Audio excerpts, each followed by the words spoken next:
Salut à tous les Kespositos.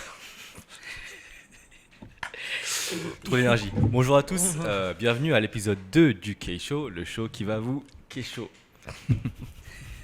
Et je suis toujours en compagnie de mes deux hosts favoris. Hello. Et une chose qu'on avait relevée la dernière fois, c'est qu'on ne s'est pas vraiment présenté. C'est-à-dire qu'on avait direct enchaîné sur la Corée et pas les membres autour de cette table en fait, qui ont tous un parcours assez particulier. Donc je vous laisse vous présenter chacun, d'où vous venez, vos origines, votre parcours, tout ça, en commençant par les femmes d'abord. Léa. Normalement. Du coup, moi c'est Léa, j'ai un certain âge. Avancé. Non, c'est parce qu'en fait, on s'est dit qu'on voulait pas dire nos âges pour laisser un peu de non. mystère. Lui, il veut pas dire l'âge. Du coup, Mais on peut pas dire notre âge. C'est pas que je veux ça, pas dire en mon fait. âge, c'est que c'est un peu un mystère sur mes réseaux. Je le dis toujours aux gens dans la rue, à chaque fois, tout le monde connaît mon âge, mais il y a un running gag un Ah, peu bah, sur c'est ma pas chaîne. grave, tu Quoi. fais ce que tu veux. Mais... J'ai entre 20 ans et 30 ans. Voilà. C'est un Si peu tu, large, ouais, mais tu pouvais pas dire plus large, je pense. c'est hyper large. Et,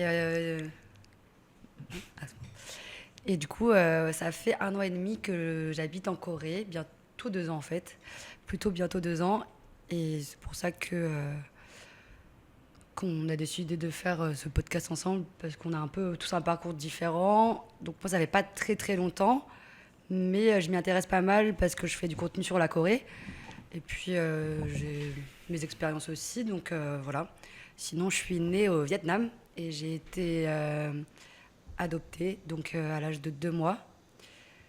Et voilà, je suis arrivée en France à 2 mois, donc j'ai grandi en France, donc je suis plus française que asiatique en soi, même si j'ai beaucoup ressenti le fait d'être asiatique toute ma jeunesse, et on va en parler. Et voilà, de nos diverses expériences. Ok. Alors, moi, 홍민씨. Ah, néné. 아, Alors, 지금 그냥 한국말로 할까? Oh, et comment il fait le mec, là Alors, moi, c'est Omin. J'ai un certain âge aussi. Entre 20 et 30 ans, du coup. Moi, je suis arrivé en France à l'âge de 9 ans. J'ai fait toute ma scolarité. Je suis resté en France pendant 18 ans. Et comme je suis coréen, je suis revenu en 2018, si je ne dis pas de bêtises, pour mon service militaire. Donc c'est pourquoi je parle français comme un français. Et sinon, voilà, moi je suis pas créateur de contenu, on va dire. Bon, si, Je quand me même. lance. Je sais pas si c'est compté comme créateur de contenu quand Tu t'es crées du Tu contenu, crées quoi. du contenu, donc tu es un je suis créateur. Instagrammeur, quoi. Ouais. Voilà. Un créateur de contenu. Mais voilà, je connais Jisoo depuis un petit moment, Léa aussi d'ailleurs. Et voilà, j'habite en Corée depuis maintenant 5 ans. Mais en soi, j'ai toujours vécu en Corée. Je faisais des allers-retours une fois par an. Donc, sachant que mes parents sont coréens et qu'ils habitent ici, voilà, Ok. c'est la raison pour laquelle je parlais deux langues couramment. Ok, ben moi c'est Jisoo, Koadash sur les réseaux sociaux, sur YouTube et The Dashing sur Instagram. Donc je fais du contenu sur la Corée, pour ceux qui ne me connaissent pas. Et du coup, moi je suis né en France, j'ai grandi en France de 2 parents coréens, on appelle ça un kyopo. Et ensuite j'ai terminé mes études en Corée, et puis j'ai fait mon service militaire, et là ça fait maintenant quelques temps que je vis en Corée. Et du coup, je parle coréen, français, etc., etc. Donc, on est un petit peu, on est 2 Coréens et une Française, mais qui ont tous grandi en France, tu vois. Et du coup, pour parler de ça, on voulait parler un peu de ce que ça fait de grandir en France en tant qu'asiatique, Coréen, etc. Et aussi ensuite parler de ce que ça fait de vivre en tant que Français en Corée. Donc déjà, votre parcours, vous avez fait un parcours scolaire français de base, c'est ça? Français. Ouais, moi j'ai fait des études de droit. Donc, pour finir traducteur d'ailleurs, qui n'a rien à voir. Mais voilà, ouais. Oui, t'inquiète, Donc, j'ai fait des études de commerce pour finir YouTube, pour faire des vidéos dans ma chambre, donc il n'y a pas de, y a pas de souci. Ok, ok. Et comment c'était votre enfance en France ça faisait quoi de grandir en France? Est-ce qu'il y avait quelque chose de différent du fait d'être asiatique, à proprement parler, en France? Moi, je pense que oui, parce que j'ai grandi vraiment à la campagne. Donc, j'étais la seule asiatique durant presque toute ma scolarité, jusqu'aux études sup. parce qu'aux études sup, je suis montée sur Paris, donc évidemment, il y avait plus d'asiatiques. J'étais en école de 3D dans les effets spéciaux et les jeux vidéo, donc il y avait pas mal d'asiatiques en vrai. Un vrai quand truc même. asiatique, ça. Ouais. Enfin, sans vouloir. Il y avait pas mal d'asiatiques, donc ça m'a fait un peu bizarre. Mais vraiment, toute ma scolarité, on va dire, de la primaire au lycée, j'étais la seule asiatique. Je crois qu'il y avait un adopté aussi qui avait Ah 2 ouais. ans de moins que moi, mais En plus, tes parents, vu qu'ils sont pas asiatiques, toi, tu as fait. il Enfin, n'y avait pas tu d'asiatique. t'as jamais vu des hybrides, enfin, t'as jamais vu des gens asiatiques, quoi, au final. Enfin, très rarement. À Genre, part le miroir, j'en peut-être, voyais, mais hors de ça. mais vraiment, où j'habitais, il n'y en avait pas, quoi. Il y avait très peu de gens non blancs, quoi. Et du coup, d'un coup, t'es monté sur Paris, t'as fait. Waouh! C'est comme moi. Le truc de Spider-Man. là. Ouais, c'est Oh. Mais vous savez qu'en fait, quand je suis arrivée en première année dans mes études, dans ma classe, on était 3 asiatiques. Waouh. Et 3 adoptés aussi, qui avaient, pareil, vécu avec des non-asiatiques. Et en fait, on s'est retrouvés potes tous les 3, quoi.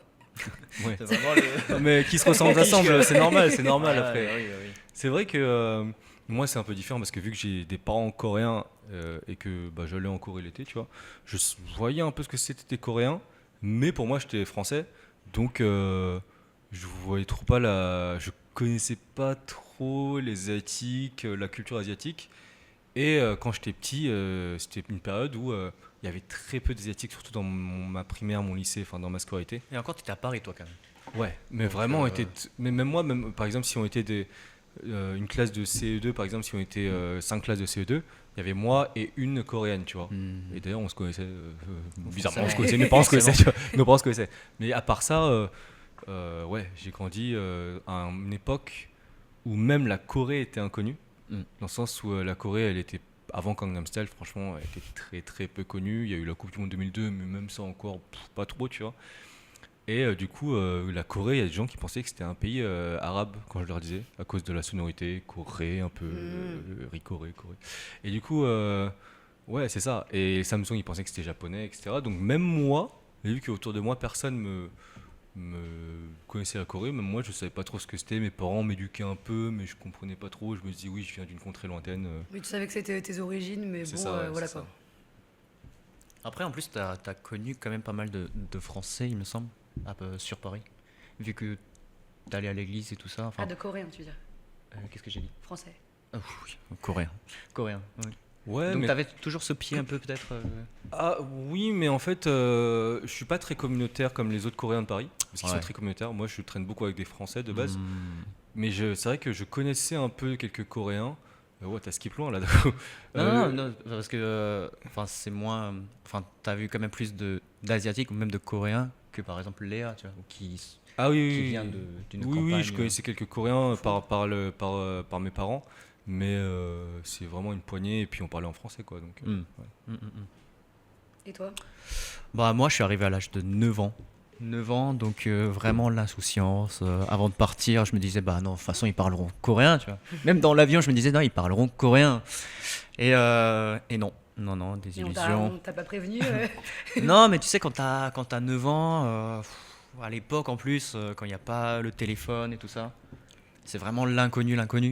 Et Oui, pour toi, la France, c'était inconnu, ouais. ah ouais, non, mais je connaissais pas la France, je savais dire bonjour, et encore. Je dis pas bonjour, tu vois. Je disais bonjour. Parce qu'en fait, Hongmin, il n'est pas venu avec ses parents, t'es venu tout Ouais. seul chez ton oncle, c'est ça? Moi, je suis venu chez mon oncle et ma tante qui habitent en France. Donc, tout seul. Je suis arrivé tout seul en France. Et après, je suis allé à l'école 2 semaines, je pense 1 mois max après mon arrivée. Donc, je savais encore rien dire. Je savais dire je m'appelle Hongmin. Et encore, je ne disais pas je m'appelle Hongmin. Hein. Tu disais Avec comment? pas avec Vas-y, autant vas-y. d'ex. Tu disais Non, quoi? non, ça fait très. Allez, J'avais pas envie qu'on soit ban. Tu m'appelles Hongmin. Ça va, si Squeezie le fait, on peut le faire, l'accent. Il a pas fait, voilà, il a pas fait. Et en plus, c'est Squeezie, donc. Oui, mais bon, t'es coréen, tu peux. Oui, bah j'évite quand même, tu vois. Vas-y. Et du coup, peut-être à la fin de la vidéo. Il y a une je promesse. t'aime. Il y a une promesse. Et donc, à l'âge de 9 ans, j'arrive en France, découverte d'un nouveau pays totalement différent, des gens totalement différents. Et c'est vrai que j'ai quand même eu cette chance d'arriver à l'école et les gens étaient extrêmement bienveillants. Je pense que c'était un âge où les enfants devaient avoir quoi, 7-8 ans, parce que j'ai pas intégré CE2 comme j'aurais dû le faire. J'étais au CP, je crois. À 9 ans, t'étais au CP. Ouais. Donc après, j'ai sauté plein de classes. Ah mais ouais. c'est au début. Mais ça n'a rien à voir avec son français, hein, c'est son niveau d'études Oui, générales ouais, qui c'est- fait que. mentalement. T'es un peu retard, quoi. Donc CP, c'est vrai que les gens étaient extrêmement bienveillants. Ils me parlaient tout le temps. Bon, je comprenais rien à ce qu'ils disaient. J'étais là, né, yes. Mais j'ai beaucoup appris du coup, énormément. C'est cet âge-là que tu apprends vraiment beaucoup, beaucoup, beaucoup, facilement en plus. Donc ouais, au début ça a été un petit peu compliqué pour apprendre le français. Mais vraiment j'ai été bien entouré, je pense. En plus, mes grands-parents, je dis mes grands-parents parce que c'est les parents un peu de mon oncle, mais j'ai grandi avec eux, enfin c'est mes troisièmes grands-parents quoi. Parce que ton oncle est. Et français. Et Mon français. oncle est français, ma tante est coréenne. Et ma tante est mariée à un français du coup, voilà. Ok. Donc Ok. toute ma famille en France, on n'est pas liés par le sang, mais c'est comme ma famille en fait. Donc t'avais des grands-parents français, quoi. Exactement. Et on parlait qu'en français. Je partais avec eux pendant une semaine à la campagne. On pouvait parler qu'en français. Ils parlent pas un mot d'anglais, donc c'était encore plus compliqué. Mais justement, ça m'a beaucoup, beaucoup, beaucoup aidé. Ok. Ouais, moi, Voilà. c'est l'inverse de toi, parce que vu que je parlais que français, mes parents me parlaient un peu encore à la maison, mais je répondais en français, je comprenais pas très bien le Même au coréen. début, même quand tu étais petit, Quand j'étais petit, ils essaient quand même de parler. Oui, depuis le début, ils voulaient me rendre bilingue, quoi. Ouais. Mais je parlais pas très bien coréen. Et moi, à l'inverse, j'ai dû aller dans une école de coréen qui se faisait à Paris, tu vois. On y allait le week-end, je crois. Et de base, c'était avec que les Coréens de Paris. Et moi, j'étais le mec le plus nul en coréen. Et j'étais déjà en CE1, tu vois. Ils me disaient Ah oui. tu veux pas aller dans la classe des poussins qui est censée être les classes de maternelle? J'ai fait non, non, vous me mettez dans la classe de CE1, je m'en fous, tu vois. Mais vu que à cette époque-là, t'es petit, tu t'apprends vite. J'ai vite pris le niveau à cette époque-là, qui n'était pas un niveau de ouf. Hein. C'était le triangle et. J'allais dire carré. Wow. Désolé. Oui, moi aussi j'ai intégré le CP à 10 ans. Y a pas de- Voilà, c'est ça. Je finis mes études là-dedans. Oui, non, mais du coup, voilà. Mais oui, moi, le coréen, j'ai mis du temps à l'apprendre aussi. Ouais. Mais du coup, en grandissant, en tant qu'on est tous les droits, on est tous les droits un petit peu asiatiques, quoi. Est-ce que. Un petit peu, ça se voit pas. Légèrement. Est-ce que vous avez eu, genre, subi du racisme, par exemple, ou peut-être, j'ai pas envie d'aller direct dans le racisme, mais est-ce que vous avez eu des trucs différents ou des trucs qui Difficile de qui ne pas vous parler est- de racisme du coup. Ouais, non, mais qui vous est sentir différent, je veux dire, ouais, c'est vrai. Vas-y, si tu veux. Bah moi, quand j'étais petite, j'avais pas conscience d'être différente des autres, physiquement en tout cas, parce que bah, comme mes parents et toute ma famille, mes cousins et tous sont français blancs, quoi. Bah, je me disais, bah moi je suis pareil qu'eux, je suis de leur famille, donc voilà. Et j'ai pas eu ce truc de. Enfin, je savais que j'étais adoptée parce que mes parents me l'ont toujours dit. Ça n'a pas été un reveal, hein, bien sûr que non, parce que ça se voyait de toute façon. Mais je l'intégrais pas quand j'étais vraiment petite, parce que c'est une notion un peu compliquée, quoi. Rien. Non, rien. À son 18e anniversaire, au fait, je sais pas si t'as remarqué. Voilà, c'est celle-là que j'attendais. Nous sommes blonds. Ma mère, Je suis elle une fausse blonde. Et du coup, j'avais pas cette conscience vraiment quand j'avais, je sais pas, 5 ans. Et en fait, quand j'allais à l'école, les gamins bah, de mon âge me parlaient en tirant les yeux ou venaient toucher mon nez en me disant « Ah, c'est tout mou, c'est tout plat et tout ». Du coup, je comprenais pas. Je me disais « Pourquoi on me fait ça à moi et pas aux autres, quoi ?»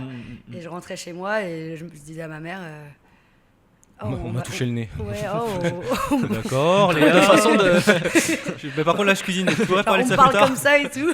Et ma mère, elle- comme en fait, elle a en tête tout ce qui est un peu racisme positif, tu vois, de l'Asie. Elle me dit, oh non, mais c'est pas grave, ils sont juste gentils avec toi. Enfin, c'est affectueux, quoi. Et en fait, je comprenais pas, enfin, personne n'expliquait, quoi. Donc, j'étais un peu dans cette incompréhension très jeune aussi, ouais. Depuis très jeune. C'est vrai que je suis pareil, c'est-à-dire que le racisme, je l'ai toujours vécu. C'est normal, je pense qu'à cet âge-là, surtout au lycée, c'est un peu l'âge con. C'est là où j'ai le plus ressenti, en tout cas. Surtout que moi, j'habitais à Bordeaux. Donc, franchement, il n'y a pas de Coréens à Bordeaux, quoi. Enfin, je pense que par rapport à Paris...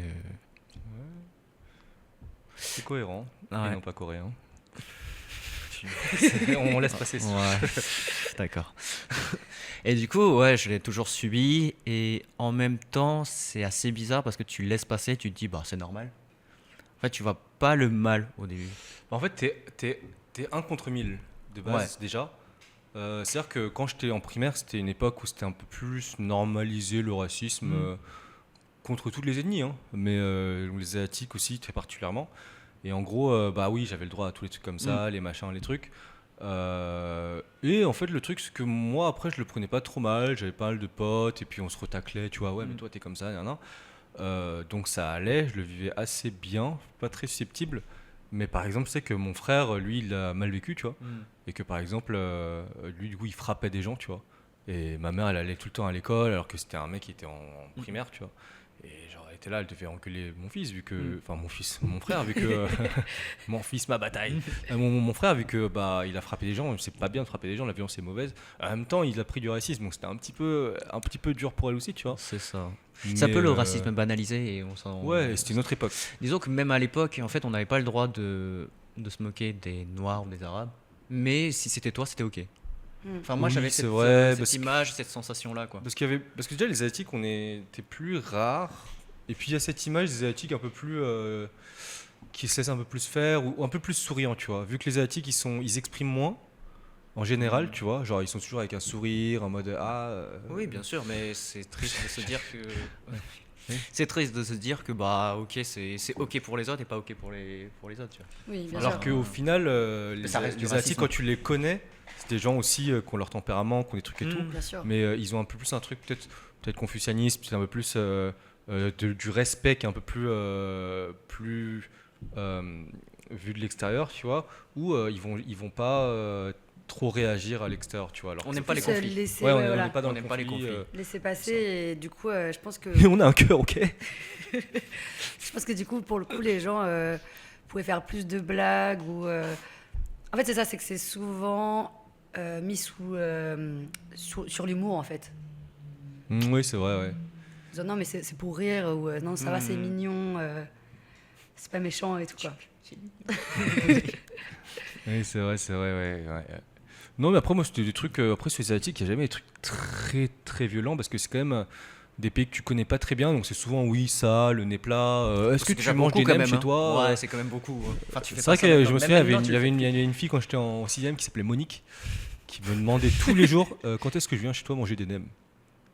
C'est tu vois, c'est raciste. méga C'est hyper raciste. raciste, ouais. C'est méga raciste en vrai. Ouais, c'est vrai que c'était un peu bizarre, ouais. C'est hyper En plus, bizarre. du coup, c'était elle mangeait pas de porc, elle fait, mais par contre, au poulet et tout, mais elle me disait vraiment, genre, vraiment, des Premier nems, degré, quoi. genre, Premier degré. je sais, mais ma mère, elle est pas vietnamienne, elle sait pas faire des nems, tu vois. On mange pas de nems chez moi. Bon, ça Non va. mais si, mais regarde, c'est sûr, vous mangez des nems. Donc ouais, ce côté-là, d'être différent, franchement, quand j'étais petit, je le vivais plutôt pas mal. C'est plus en grandissant dans mon adolescence, tu vois, où tu commences un peu à faire attention à ton image. Ton image, ça devient un grand truc, tu vois. Con, quoi. Un peu plus à la gente féminine aussi, tu vois. Mm. Et à l'époque asiatique, il y avait pas les BTS et les Stray Kids, tu vois. Et du coup, Ça nous aidait pas. ça nous aidait pas. Et du coup, les asiatiques à cette époque-là, c'était pas vraiment populaire. Et je me disais, ouais, c'est un peu relou là. Bon, j'avais quand même quelques relations et tout, tu vois, mais c'était plus difficile. On était un peu les underdogs, tu vois, à Ouais, l'époque. c'est ça. C'est ça. On devait se battre. Oui, c'est ça. Quand tu avais un truc avec une fille, c'était toujours. Mais c'est bizarre, j'aime pas les asiatiques normalement, truc, alors que tu dis jamais, tu vois. Mais toi, je t'aime bien. Mais toi, je t'aime Ouais, bien. ça va quoi. C'est comme si. Oh bon. Et là, ouais, tu ressens un petit peu une différence, c'est vrai, ouais. Moi, il y avait un truc, c'était que j'ai toujours été très nulle en maths. Mais depuis le CP, quoi. J'ai toujours été très, très nulle en maths. Oh. Et en fait, on me faisait souvent des remarques en mode mais normalement, les Asiatiques, vous êtes forts. Oui, bah, pas moi. Arrêtez, c'est bon. Et ça me saoulait un peu. Et sinon, par rapport, tu disais par rapport aux filles ou quoi, du coup, moi, par rapport aux mecs, du coup, les filles, on avait quand même plus, enfin, les filles asiatiques, on avait quand même plus la côte que C'est vous, vrai. les mecs asiatiques. Ouais, c'est vrai. quand même. Mais il y avait toujours ce truc un peu de filles dociles, Ouais. tu vois, Hmm. soumises ou quoi. Enfin, ça, c'est Il y quand avait j'étais un peu cette image plus du âgée, mais Japon un peu. oui, voilà, c'est les ça. mangas Plus et tout ça. docile, plus soumise, ou sinon, on t'appelait Katsumi, tu vois. Ah oui, c'est vrai. Tu vois, des trucs comme ça, très reliés au sexe, en fait. Et nous, on avait Jackie Chan et Bruce Lee, quoi, évidemment. Nous, on avait Naruto et. C'était plus. Ah, moi, j'aime bien les mangas. Ah, moi, j'avais eu droit à Jackie Chan. Après, j'ai le droit à sushi parce que j'appelle Jisoo. À l'envers, ça fait suji et sushi. Vraiment, ils sont allés loin. Mais au bout d'un moment, je m'en foutais. On me disait, il y avait une meuf. C'est alors, j'ai sushi, t'es où et tout. Ah ouais. C'est horrible. Ah ouais, Sushi, tu veux venir à ma soirée? Bah ouais, j'arrive avec un menu C si tu veux. Y a pas de... Ah, c'est violent. Mais moi, ça, je le prenais assez bien, généralement. Voilà, c'était des petits tacles. Quoi, tu vois. Ouais. Ouais. Mais voilà, c'est plus en grandissant que j'ai commencé à ressentir cette différence plutôt que quand j'étais petit, je pense. Ouais, parce que c'est un peu l'insouciance au début. Genre, tu te laisses faire parce que tu dis, bon, ben. Enfin, comme tu as dit tout à l'heure, ben, on est 1 contre 1000, même plus. Et du coup, tu te dis, bah, ok, c'est gentil, c'est mignon. Enfin, c'est pas. Enfin, tu vois pas ça comme du racisme, en fait. Mm. Et c'est plus en grandissant, effectivement. Tu conscientises. C'est ça. Après, on dit pas ça pour se victimiser en mode oh, on a grandi Non, en mode non. les Asiatiques. Non, parce que j'ai vécu une enfance vraiment magnifique en France. Je pense que ce pays m'a apporté. Je suis plus content d'avoir grandi en France qu'en Corée. Tu vois, cette pression sociale, de travailler pour aller à Harvard et tout, tu vois. Donc voilà, mais c'est juste qu'on a vécu un peu un parcours différent et je trouve ça intéressant d'en parler, quoi. En vrai. Mais dans l'ensemble, je pense qu'on l'a tous assez bien vécu. Nous trois, oui, Plus mais il y a ou moins, des gens quoi. qui l'ont vraiment mal vécu. Oui, par Il y a- rapport il y a à beaucoup ce de que gens je qui- peux entendre, En vrai, je pense que ça va, on s'en sort bien. C'est Mais après, aussi, c'est parce qu'on a tous les trois, je pense, un peu de caractère aussi. c'est un fort caractère. Ouais. Du répondant, une bonne répartie, peut-être. réparti, mais pas bonne. Ouais, bonne. répartie. C'est C'est un peu. Répartie je sais aussi. pas. c'est le classique où. Oui, bah et toi même d'abord. Alors peut-être sous sa douche le soir. Putain, j'aurais dû dire ça. Ouais, j'aurais dû dire ça. C'est celui qui dit qu'il est d'ailleurs. Non, mais au moins une répartie. Contrairement à peut-être d'autres qui étaient plus timides, tout ça. Oui, c'est vrai que voilà. C'est vrai que on avait peut-être plus de répartis, de répondants. C'est possible. Ouais. Et du coup, toi ensuite, tu as eu un retour en Corée là. Ouais. Moi, c'était une découverte de la Corée. Et toi, c'était encore plus une découverte de la Corée. Qu'est-ce qui vous a tout d'abord intéressé par la Corée ou quel a été votre déclic ou votre première approche par rapport à la Corée?